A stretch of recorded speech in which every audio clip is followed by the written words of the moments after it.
আসন্ন টিটিইডিসি নির্বাচনকে সামনে রেখে রাজ্যের রাজনৈতিক ময়দান সরগরম।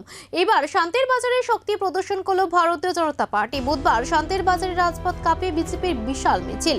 ২৬ বীরচন্দ্র কলসি কেন্দ্রের প্রার্থী সঞ্জীব প্রিয়াংয়ের সমর্থনে এই শক্তি প্রদর্শন। কয়েক হাজার কর্মী সমর্থক গেরুয়া আবির ও দলীয় পতাকা হাতে মিছিলে অংশ নেন।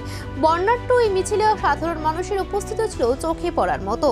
মনোনয়ন জমা দেওয়ার সময় প্রার্থীর পাশে ছিলেন শান্তির বাজারের বিধায়ক প্রমোদ রিয়াং, মণ্ডল সভাপতি দেবাশিস ভৌমিক সহ দলের জেলা ও মণ্ডল স্তরের নেতৃত্ব।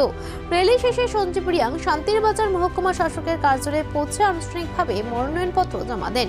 দলীয় নেতৃত্বের দাবি, এই কেন্দ্র থেকে বিপুল ভোটে জয়ী হবে বিজেপি।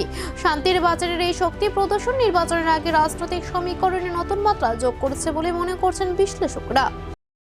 মা বোন সবাই জোট বাঁধুন, আনারস চিহ্নে ভোট দিন, এই কটি কথা বলে সবাইকে আগামী 12 এপ্রিল আমাদেরকে দুহাত ভরে আনারস চিহ্নে ভোট দেওয়ার আবেদন জানিয়ে আগামী যে জয় আমাদের আমরা সবাই মিলে উপভোগ করব এবং সার্বিক উন্নয়নের সাথে আমরা কাজ করব। কত পার্সেন্ট নিতে আপনারা? একদম শতভাগ 100%, কোনো there is no doubt about it.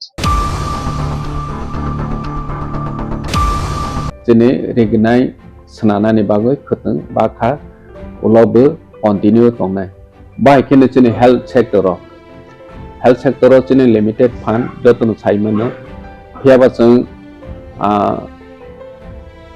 hospital jeng tabok tang tongo tabok ni modernized hospital almost paina ni phaijing thang tongo 150 bedded hospital completing thanai sakham jene bagoi bilaikhe jene tipra hai Hasdeo ব্যবস্থা